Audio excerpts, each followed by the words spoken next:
जय गुरुदेव। जय गुरुदेव। परम पुरुष गुरुदेव जी। जय गुरुदेव नाम। अलख अगम की पार में स्वामी तुम्हें प्रणाम। कोटि कोटि करूं वंदना, अरब खरब प्रणाम। चरण कमल बिसरू नहीं, जय गुरुदेव नाम। तुमको समर्थ जान की विनती करूं पुकार। भाग्यहीन मैं क्यों हुई, स्वामी तुम्हें दरबार। तुमसे दाता कोई नहीं, सबको लीन्हा तार। मुझे अपराधीन की अभी न आई बार। मैं अपराधी जन्म का नख सिख भरा विकार। तुम दाता दुख भंजना, मेरी करो संहार।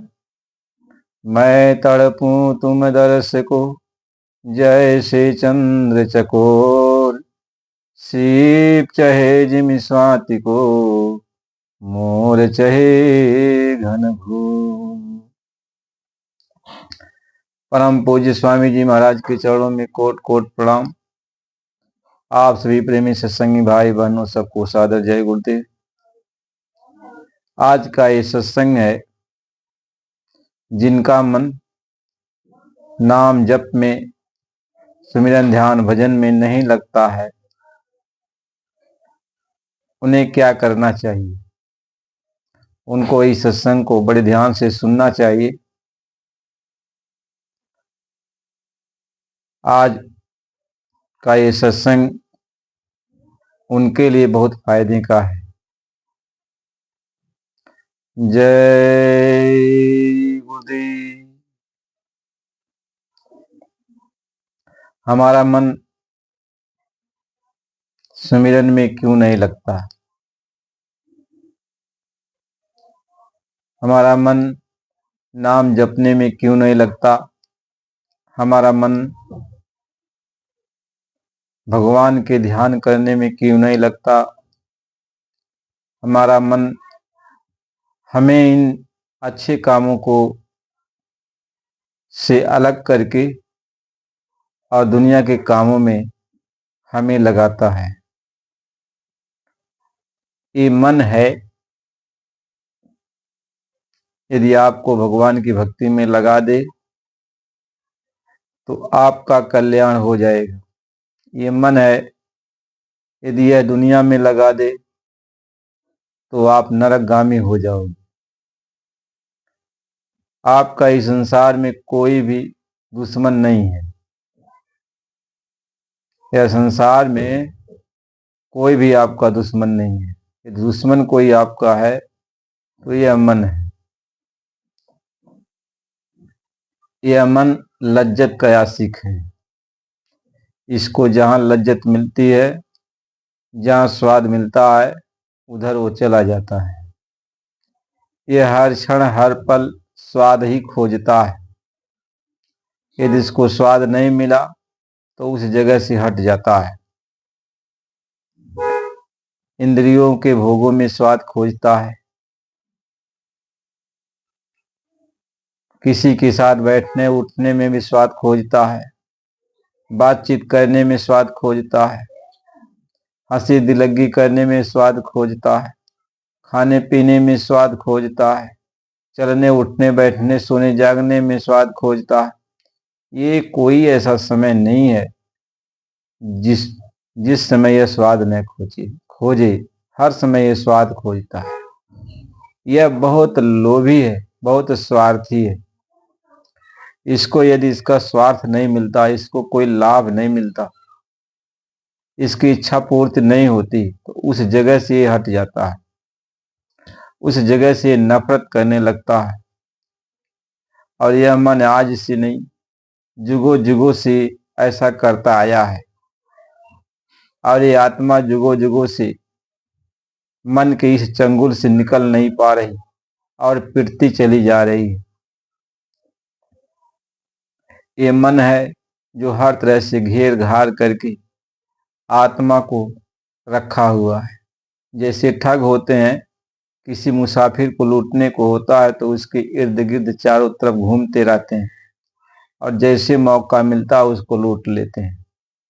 ऐसे ही ये मानव तन जब मिला मुसाफिर को, इस आत्मा को, तो मानव तन में इस आत्मा के चारों तरफ ये मन बुद्धि चित्त अहंकार घेर कर बैठ गए और जैसे मौका पाते हैं इस मानव तन में आत्मा की जो शक्ति है उसको खींच लेते हैं और इंद्रियों के भोगों में ले जाते हैं और उस शक्ति को वहीं पे खर्च करते हैं। आत्मा चाहती है कि हम भगवान का भजन कर लें, हम अपने घर निकल चलें, इस जंजाल से मुक्ति मिल जाए, इस कष्ट से मुक्ति मिल जाए, नरक 84 से मुक्ति मिल जाए। आत्मा सोचती है, लेकिन जैसे सोचती है और ये मन बुद्धि चित्त अहंकार पहरा देते हैं कि कब आत्मा का ख्याल हटे, और जैसे ख्याल हटता है तो आत्मा की शक्ति को लेकर ये 9 दरवाजों के जरिए विषयों में लिप्त हो जाते हैं और विषयों में इतना डूब जाते हैं कि फिर इनको होश ही नहीं रहता। अब आत्मा अकेले कुछ कर नहीं सकती, आत्मा अकेले कुछ कर नहीं सकती, क्योंकि आत्मा को जब इस मन का साथ मिलेगा तभी ये आत्मा कुछ कर पाएगी। जब तक मन का साथ नहीं आत्मा जो है पाएगी तब तक ये कुछ कर नहीं सकती है। और मन लज्जत का आशिक है, मन विषयों का आशिक है, मन इंद्रियों के पीछे पड़ा रहता है, इंद्रियां भोगों में लिप्त रहती हैं। अब इस तरीके से ये आत्मा जुगों जुगों से भटकती रहती है, मार खाती है, बराबर आत्मा को ये कष्ट मिलता रहता है। महात्मा इसी बात को समझा रहे कि मानव तन तुमको मिला तो ये मन तुम्हारा भजन करने में नहीं लगता, सिमरन में नहीं लगता, ध्यान में नहीं लगता, ये जो है दुनिया में ही लगा रहता है। संजोग ये हो गया तुम्हें मानव तन मिल गया और सबसे बड़ी बात यह हो गई कि तुम्हें संत सदगुरु भी मिल गए। उससे बड़ी बात यह भी हो गई कि आपको रास्ता भी मिल गया नाम जपने का। अब नाम जपने का रास्ता भी मिल गया, तो नाम जपने का जब मार्ग मिल गया तब भी यह मन नाम जपने नहीं देता है। क्यों? कि नाम जब आप जपते हो तो आपको स्वाद नहीं मिलता है और मन तुरंत स्वाद खोजता है कि हमें स्वाद मिल जाए। अब वो नाम जपने के लिए जब बैठता है तो उसको स्वाद चाहिए, सिमरन करने के लिए बैठता है तो उसको स्वाद चाहिए, यानी सिमरन में उसको स्वाद मिलना चाहिए, ध्यान में बैठता है तो उसको देखना चाहिए, भजन में बैठता है तो उसको सुनना चाहिए, यानी सब में इसको स्वाद मिलना चाहिए। सत्संग में बैठता है तो उसको स्वाद मिलना चाहिए, रस मिलना चाहिए। यदि इसको जो है सत्संग में, भजन में, ध्यान में, सिमरन में, जप में, तप में इसको स्वाद नहीं मिलता तो वहां से भाग खड़ा होता है और जो है विषयों में जाके लिप्त हो जाता है। अब महात्मा ये समझाते हैं कि इस तरीके से आत्मा को ये मन धोखा देता है। अब मन कहता ठीक है हम बैठेंगे भजन में, तो भजन में तो बैठा दिया, शरीर तो बैठ गया, आत्मा अकेले कुछ कर नहीं सकती और ये मन भाग गया। मन जो है दुनिया का सिमरन कर रहा है, खेती का सिमरन, दुकान का सिमरन, दफ्तर का सिमरन, यार दोस्तों का सिमरन, अच्छे बुरे का सिमरन, ये नाना प्रकार का ख्याल अपने अंदर ले आता है और उसका रूप सामने खड़ा होता है, उस पर ख्याल लगा के जमाए रखता है। 10 मिनट, 15 मिनट, 20 मिनट ऐसे बीत जाते हैं। आप हाथ में माला लिए हो, माला हाथ में ही रह जाता है, आप कोई नाम जप नहीं सकते। आप ध्यान करने के लिए बैठे हो, ध्यान दूसरे का होने लगा, आप ध्यान नहीं कर बैठे। आप भजन करने के लिए बैठे कि मालिक की आवाज सुनेंगे और ये जो है दूसरी जगह चला गया, आप भजन में वैसे बैठे रह गए, आवाज भी नहीं सुनी। तो आपका ये जो समय भगवान के भजन का मिला था, जो आपने समय निकाला भी 1 घंटे का समय, वह समय भी ये आपके साथ ये धोखा किया, और ये जो है सिर्फ आपको बैठाए रखा, आपके शरीर बैठी रही और ये मन भाग गया। मन भाग गया तो आपका जब फिर मन वापिस आया तो आपने सोचा अब तो समय हो गया। न सुमिरन बना, न ध्यान बना, न भजन बना। न सुमिरन बना, न ध्यान बना, न भजन बना। और सत्संग यदि कहीं होता तो सत्संग में यदि सही बात सुनाई जाती तो भाग जाता है, और सत्संग में यदि कथा कहानी सुनाई जाती है, इनकी उनकी बातें सुनाई जाती हैं, तब वह रुका रहता है। तो महात्मा ये समझाते हैं कि ये मन हर तरह से आत्मा को ठग रहा है, और हम सोचते हैं कि हम लोगों को ठग रहे हैं, लेकिन मन एक आता हमने तुमको ठग लिया। माया कहती है कि हमने तुमको ठग लिया, तुम भजन भी नहीं कर सकते, ध्यान भी नहीं कर सकते, सिमरन भी नहीं कर सकते, सत्संग भी नहीं सुन सकते, और अंत समय जब आएगा तो तुमको पछताना पड़ेगा, तुम्हारे ऊपर भी मार पड़ेगी, क्योंकि कुछ किया तो है नहीं। कुछ तेरे पास नाम धन की पूंजी इकट्ठी हुई नहीं कि नाम की पूंजी तुम्हारे साथ चले, तुम कह तुम्हारी संभाल करे, तो नाम की पूंजी इकट्ठी किया नहीं। महात्मा इस बात को समझा रहे किस तरीके से धोखा में सारी उम्र बीतती चली गई। हमने एक ख्याल ही नहीं किया कि आखिर मैं कर क्या रहा हूं। जब महापुरुष ने कहा कि 24 घंटे में घंटे सुबह और शाम तो मेरे लिए समय दे दो, अपनी आत्मा के कल्याण के लिए समय दे दो, तो यह समय तो आपने निकाला, लेकिन निकाला फिर भी आपने सोचा नहीं कि मैं ये जो समय है इसमें तो दुनिया का ख्याल करके बैठा हूं, केवल शरीर भी पड़ा हुआ है, और एक दिन की 2 दिन की बात नहीं है, पूरे जीवन की बात ऐसी चल गई। महात्मा कहते हैं ठीक है, तेरा मन भाग रहा है तो भाग जाने दे, और दृढ़ कर राख शरीर, अपने शरीर को तो रोक के रख, इस पर निगरानी कर। आज मेरा मन भाग गया है, 1 दिन 2 दिन 4 दिन 1 महीना 2 महीना, इस तरीके से तू निगरानी कर, भाग के आ, लेकिन उठ के तू न भाग, और तेरा बैठना हम भजन में जोड़ देंगे। तो इसका ये मतलब थोड़ी था कि पूरा जीवन तू ऐसा ही करता रहे। महात्मा ने ये कहा था तुम इसकी निगरानी करना कि भाई आज भूल हो गई तो आज गुरु ने माफ कर दिया, कल भूल हो गई, कल मन भाग गया, तब भी गुरु ने 1 महीना 2 महीना ऐसे ये भागता फिर रहा है, और गुरु ने माफी कर दिया, तो हमें इसको वापिस लाना है, इस पर हमें ख्याल करना। ये नहीं पूरा जीवन भर तू ऐसा ही करता रहेगा और महात्मा से कहेगा आपने कहा था कि आप बैठे रहो, आपका बने चाहे न बने। अरे ये नहीं कहा था, ये कहा था बने चाहे न बने आप बैठो, यानी वो भाग रहा है तो भी आप बैठो, तो उस पर ख्याल करना चाहिए, गुनना चाहिए, उस पर ख्याल करना चाहिए। आखिर मन भाग क्यों रहा है, मन क्यों नहीं मेरी बात को समझता है, मन भागता क्यों, तो मन के पीछे पड़।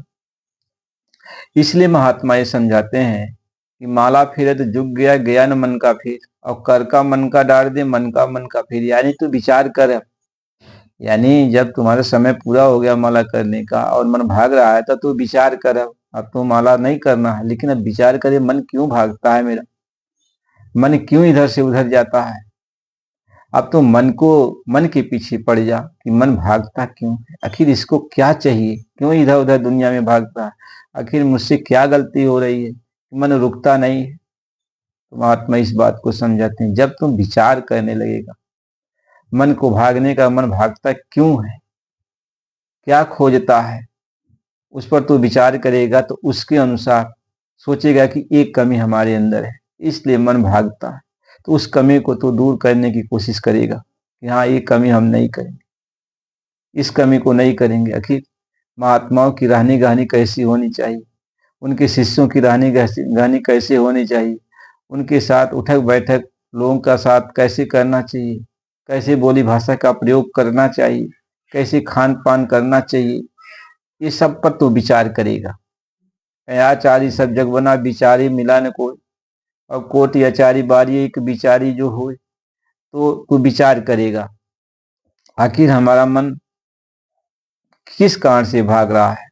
तब तू संगत करेगा, साध संगत करेगा, बैठेगा संगत में रोएगा, आखिर मन मेरा भागता क्यों,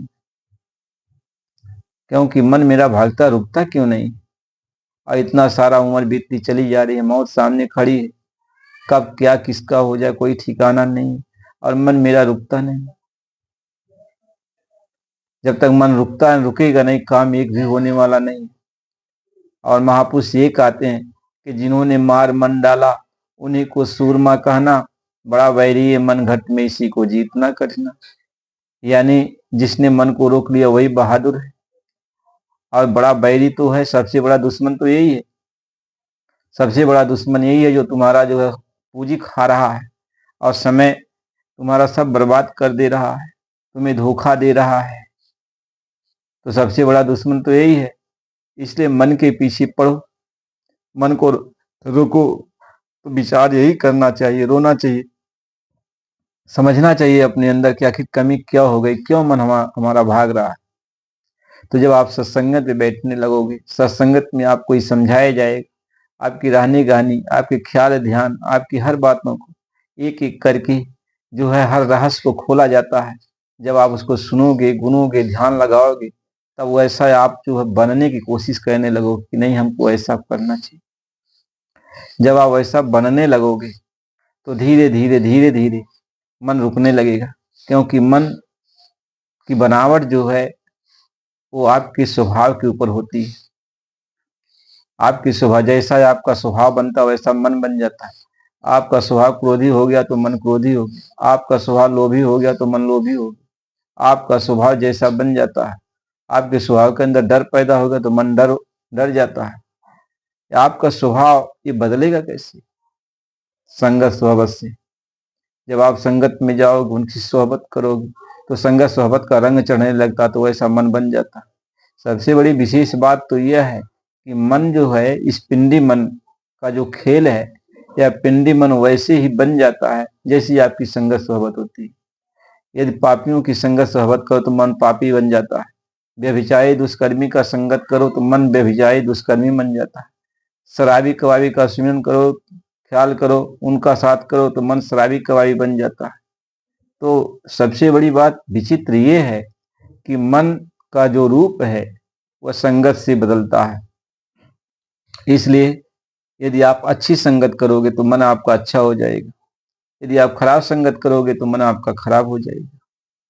तो यदि भजन करना है, क्या भजन न हुई है तामस दे, यदि तामसी प्रवृत्ति आपके अंदर हो गई, आप तामसी भोजन कर रहे हो, तामसी प्रवृत्ति हो गई, तामसी खान पान कर रहे हो, तामसी लोगों के साथ रह रहे हो, तो भजन नहीं हो सकता।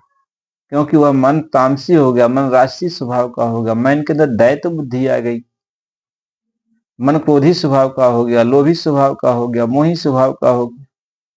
तो फिर आपका भजन कैसे होगा? आपका सिमरन कैसे होगा? आपका ध्यान कैसे होगा? आपका प्रेम प्यार मालिक से कहाँ होगा? नहीं हो सकता। क्यों? कि मन तामसी स्वभाव होता है तो इसके अंदर प्रेम नहीं होता, इसके अंदर कपट होता है। यह हर चीज कपट के द्वारा करता है, यह छल करता है, यानी धोखा से मारना चाहता है, धोखा से गिराना चाहता है। तो ये मन है। इसलिए संगत सोहबत का असर बहुत जरूर पड़ता है। इसलिए महात्मा ने कहा, यह तुम्हें भजन भाव भक्ति करनी है, तुम्हें अपने घर जाना है, तो तुम्हें पहले संगत सोहबत अपनी सुधारनी पड़ेगी। यानी ऐसी संगत करो जो सज्जनता की हो, ऐसे लोगों का साथ करो जिनका खान पान सही हो, ऐसे लोगों के साथ रहो। तो धीरे धीरे आपका स्वभाव बदल जाएगा, तो मन का स्वभाव अपने आप बदल जाएगा, मन सज्जन होता चला जाएगा। जैसे जैसे आप अच्छे लोगों का साथ करोगे तो मन खुद सज्जन बन जाएगा। भक्ति भजन करने वाले लोगों का साथ करोगे तो मन स्वयं वैसा बन जाएगा। तो मन जब वैसा बन गया तो वही चीज मन चाहने लगता है। यही है मन के स्वरूप का परिवर्तन। और मन के स्वरूप का जब परिवर्तन होने लगेगा तो मन खुद आत्मा का साथ देने लगेगा, आत्मा से चिपक जाएगा। कि अब आत्मा भजन करना चाहते तो मन कहेगा हाँ भजन करेंगे, आत्मा सिमरन करना चाहते तो मन कहेगा हम सिमरन करेंगे। तो मन भागेगा नहीं, मन सिमरन में लग जाएगा, मन भजन में लग जाएगा, मन ध्यान में लग जाएगा, मन सत्संग में लग जाएगा, मन गुरु भक्ति में लग जाएगा। लेकिन इसके लिए आपके मन की बारीकियों को समझना पड़ेगा, और ये आपको सत्संग में सुनाया जाता है, सत्संग में बताया जाता है। और सत्संग करते करते करते करते मन का जो तामसी रंग है, जो काला रंग है, वो उतर जाता है और मन के ऊपर चटक रंग, सफेदी का रंग, जो संत रंग चढ़ा देते हैं, सत्संग से जो रंग चढ़ जाता है वो रंग चढ़ जाता है। जब सत्संग का रंग चढ़ जाएगा तो फिर कभी वो कुरंग नहीं होता। जब एक बार सत्संग का रंग चढ़ गया तो मन कुरंग नहीं होता। वह दूसरी संगत में जाने पर उसको फांसी लगने लगती है। मालूम होता है क्या होने वाला उसके साथ। एक बार यदि संगत का रंग चढ़ गया, सत्संग का रंग चढ़ गया, भक्ति का रंग चढ़ गया, तो भी मन कभी कुरंग नहीं हो। सतगुरु ने जिसको रंग दिया वो कभुन हो तो कुरंग, और दिन दिन बानी आगरी चढ़त सवाया रंगे। जब मालिक तुम्हें रंग देंगे एक बार, तो फिर कभी आप कुरंग नहीं होगे। इसके लिए आपको अच्छी संगत करनी पड़ती, संगत सोहबत करनी पड़ती है, सत्संग करना पड़ता, बैठना पड़ता है। पहले आपको थोड़ा तो ये काम करना है, धीरे धीरे धीरे धीरे धीरे धीरे मन जो है आपका वैसे ही बन जाएगा, मन का स्वभाव वैसे ही हो जाएगा। तो जब मन का स्वभाव अच्छा बन गया तो फिर मन को मारने की जरूरत नहीं पड़ेगी, मन को डांटने की जरूरत नहीं पड़ेगी। बस धीरे धीरे ये परिवर्तन हो जाता है, लेकिन आपको लगना पड़ेगा, आपको लगना पड़ेगा।